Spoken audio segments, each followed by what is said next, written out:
suis sous l'axe. Ça fait 3 fois que je refais cette vidéo. Cette fois-ci, on va essayer d'avoir la bonne. Je filme avec mon bigot. Normalement, la lumière, ça va. Mais par contre, bon, regardez pas de trop près la vidéo parce que je sens que ça va faire des... que le focus, il va déconner. Et que ça va faire des genres de zoom et de dézoom. Et vraiment, si vous regardez de trop près, ça fout le mail de merde. Donc vraiment, me regardez pas, juste écoutez le son si ça vous intéresse. Et je fais de mon mieux. Un jour, j'aurai un appareil photo, on verra bien. Et donc, sans plus tarder, lecture du mois de mars. Ce mois-ci, j'ai à la fois beaucoup et très peu lu. J'ai commencé mon mois en lisant, d'une espèce de frénésie de lecture. Et en fait, Angoulême, c'est un peu venu me casser les genoux là-dessus. Et ça m'a un peu cassé mon rythme. Et du coup, ça fait que, bon, du coup, j'ai, en termes de bouquins purs, genre romans ou quoi, je n'ai pas lu beaucoup. Après, bah forcément, j'ai lu les trucs que j'ai achetés à Angoulême. J'ai lu beaucoup de... Je regarde ma boîte à zines, là. J'ai lu beaucoup de zines et je m'étais dit, ah peut-être j'en parlais et tout. Je vais pas en parler un par un parce que ça va être trop chiant et de toute façon, c'est des trucs. Enfin, ça sert à quoi de parler d'un bouquin que personne ne peut acheter. Enfin, c'est pas hyper intéressant. Donc, j'ai pas encore tout lu ce que j'ai acheté à Angoulême. Les gros bouquins, je pense que j'en parlerai dans les lectures du mois. Mais tout ce qui est petits zines, à moins d'avoir vraiment un énorme coup de cœur, je pense que j'en parlerai pas en vidéo. Et du coup, on va commencer avec les gros bouquins que j'ai lus. Première lecture du mois de mars, j'ai lu L'apprenti épouvanteur de Joseph Delaney, qui est donc le premier tome de la série de l'épouvanteur, qui en compte quelque chose comme 12 ou 13, je ne me rappelle plus. Histoire, il s'agit d'un livre, c'est une série de fantasy jeunesse que je lisais au collège, et je me rappelle que j'étais archi fan de ce truc au collège. Et il n'y a pas longtemps, j'étais à Gibert, et là je me suis rendu compte qu'il y avait sûrement quelqu'un qui avait vendu toute la collection d'occasion, qui était donc à moitié prix, et donc il y avait tous l'épouvanteur à moitié prix chez Gibert. Je me suis dit, que demande le peuple? J'aimais trop ça quand j'étais au collège, on va voir ce que ça donne, on va voir si c'était toujours bien. Et verdict, on attend 2 secondes car je vais résumer l'histoire. C'est l'histoire de Tom Ward qui au début de l'histoire a quelque chose comme 12 ans et qui se trouve être le 7e fils d'un 7e fils. Et dans cet univers un peu médiéval fantasy, cet état d'être le 7e fils d'un 7e fils te donne certaines aptitudes. En fait, tu peux percevoir, entendre, voir des choses que les autres ne voient pas. Et donc ces aptitudes te prédestinent, en tout cas te permettent d'accéder au métier d'épouvanteur, qui est une espèce de... pas de magicien, mais c'est quelqu'un qui chasse les créatures, les mauvais esprits, qui font chier les gens dans la vie de tous les jours. Et donc l'histoire, c'est ce gamin qui sait à peu près, c'est décidé depuis le début ce qu'il fera quand il sera grand. Et il a 12 ans et on est en mode, ok, tu pars de la ferme de papa, maintenant tu vas chez l'épouvanteur pour apprendre le métier, mon gars. Et c'est ça l'histoire. Ça se veut être horrifique. Et d'ailleurs, il y a même un petit avertissement derrière pour dire attention, vos enfants sont un peu jeunes pour ça. Résultat, c'est une tuerie. C'est très très bien, c'est vraiment très bien. En commençant la lecture, j'étais vraiment partie pour détruire mon rêve et pourrir mon groove d'enfance.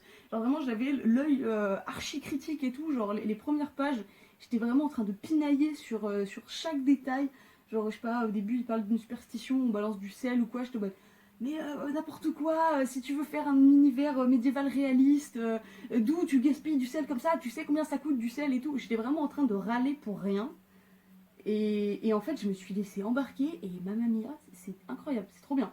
C'est de la fantasy assez classique, enfin dans le déroulement, dans les schémas narratifs. En tout cas, le début est très classique, mais ça s'embourbe pas. Je veux dire, c'est pas, on est un peu dans le, on va pas se mentir, on est dans le schéma classique un peu de genre l'élu qui trouve un mentor pour accomplir machin, sauf que déjà, c'est pas un élu, juste il a certaines aptitudes et on le sait depuis le début. Et surtout, il n'y a pas de prophétie à la con, genre il n'y a pas de but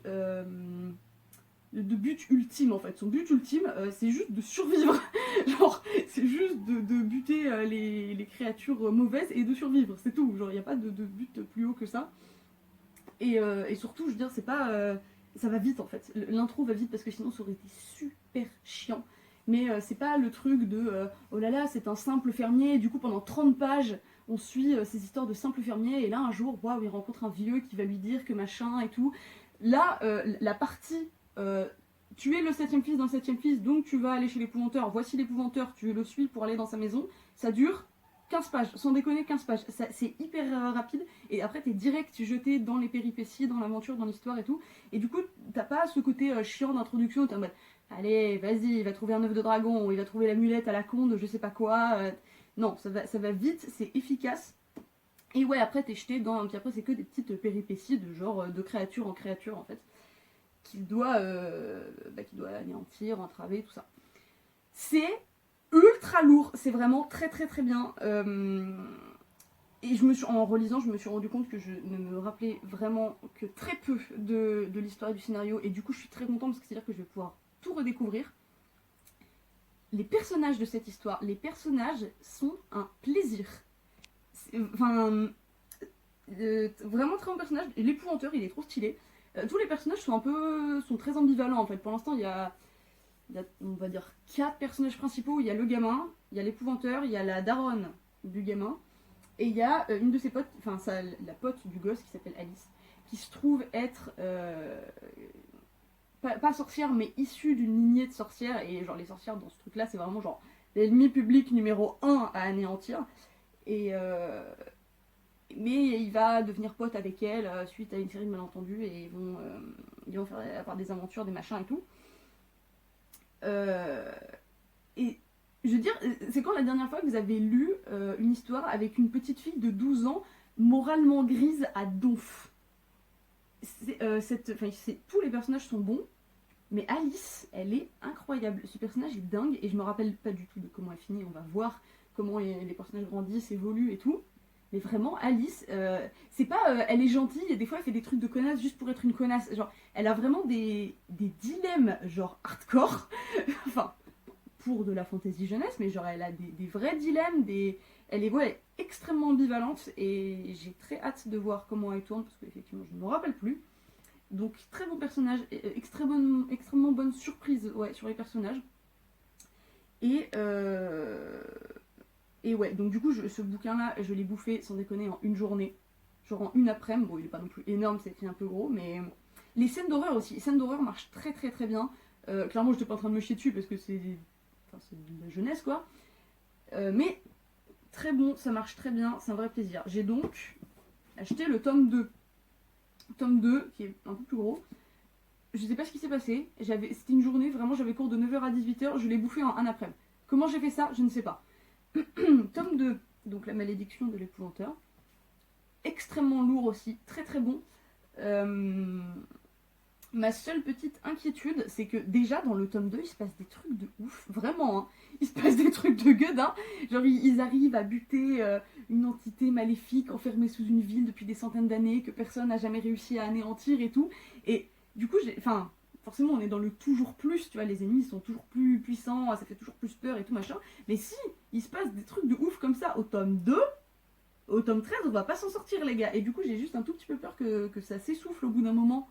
Le power-up de toujours plus et tout. Mais on verra bien. Et donc c'est de là, je me suis acheté le tome 3, il est sous mon téléphone là pour faire une espèce de petit marchepied. Je vais le lire incessamment sous peu, je l'ai acheté hier.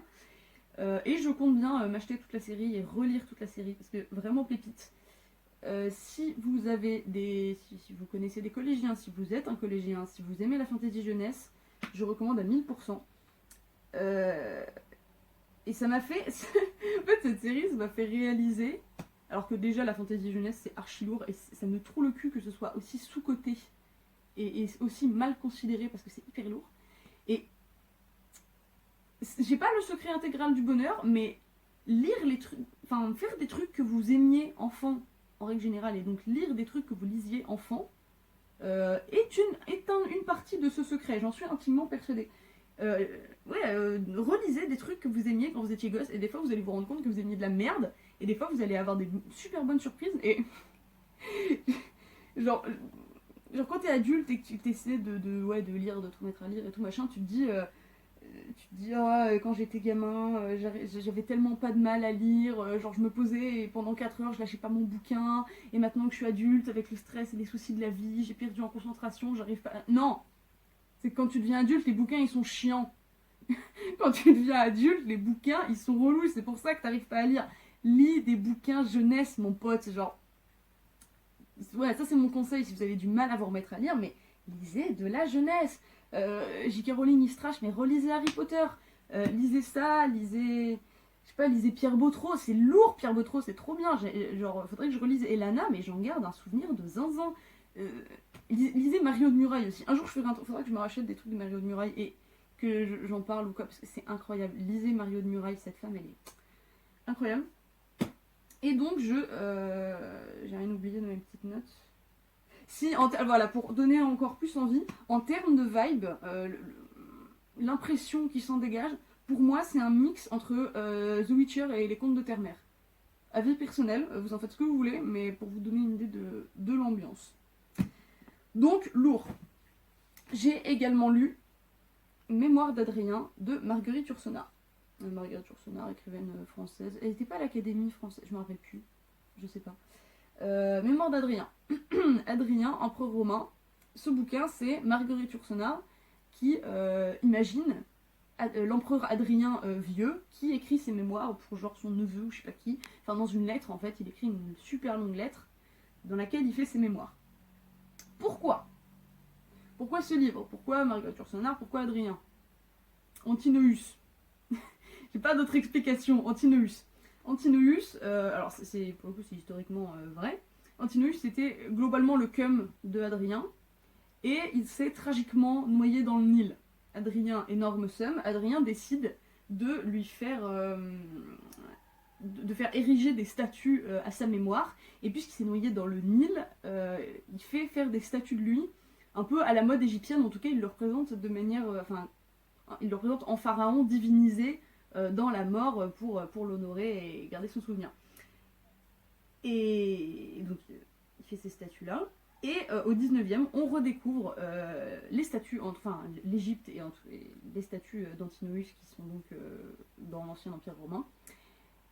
Et le monde entier craque son slip sur Antinoüs. Et ça devient dans l'imaginaire collectif genre le parangon de la statue égyptienne, alors que absolument pas. Hein. C'est une statue romaine inspirée des canons égyptiens, mais ça ne respecte pas du tout les canons de représentation égyptiens, genre en termes de rigueur, c'est de la merde, mais c'est une très belle statue.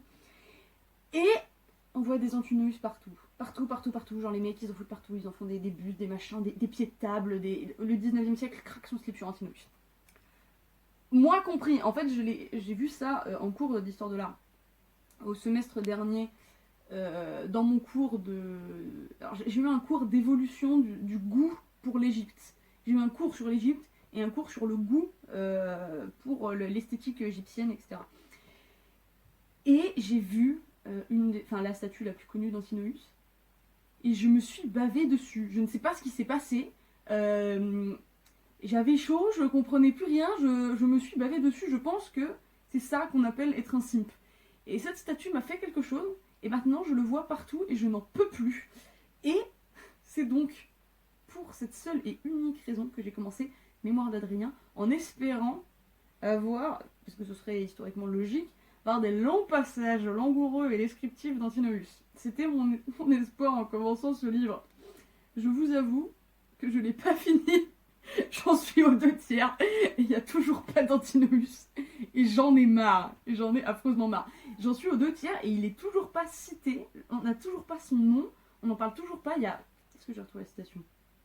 Il y a un passage où il est... Enfin, si on connaît un peu, clairement, il est évoqué. Mais... Voilà. Mais le visage d'un autre m'a préoccupé davantage. Sitôt qu'il compta dans ma vie, l'art cessa d'être un luxe, devint une ressource, une forme de secours. Clairement, enfin, avec le reste du passage, clairement, ça parle d'Antinoüs. Et la suite, j'ai imposé au monde cette image. Effectivement, tu as imposé cette image au monde, tu me l'as imposée à moi, je ne m'en sors plus, merci Adrien. Il n'y a pas de... Enfin, je n'y ai pas trouvé mon compte. Je n'y ai pas trouvé mon compte, je suis déçue et vénère. Après, c'est un très bon livre. C'est clairement un très bon livre, c'est très bien écrit.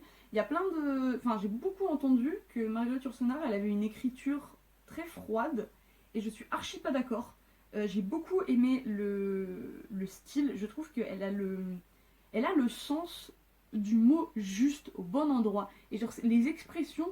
Enfin, je vais dire les ensembles de mots, c'est pas une phrase, mais je veux dire les cellules sémantiques ont énormément de sens. Enfin, je sais pas comment exprimer ça clairement, mais ouais, c'est vraiment le bon mot qu'il faut. Enfin, c'est le bon mot au bon moment, au bon endroit, et je trouve ça extrêmement satisfaisant.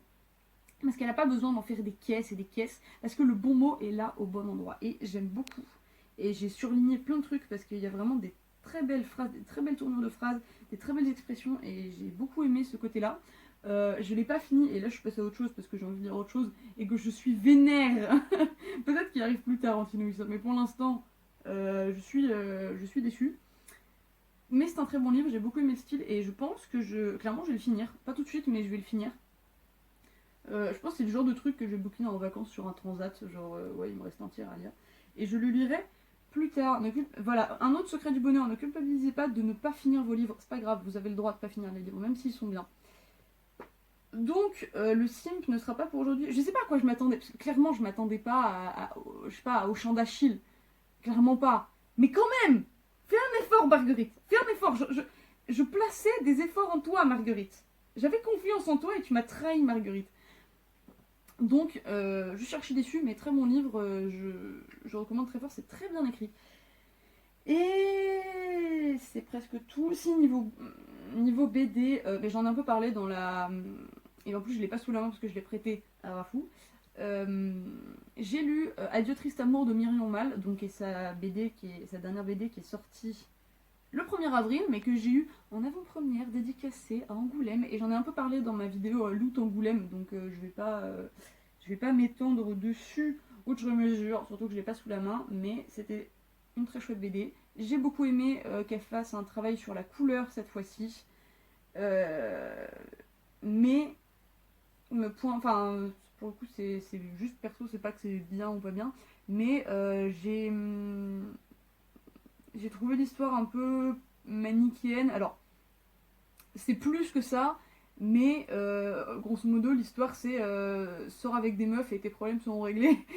C'est pas que ça, je vais me faire démonter, mais du coup, j'ai trouvé ça un petit peu simpliste comme message.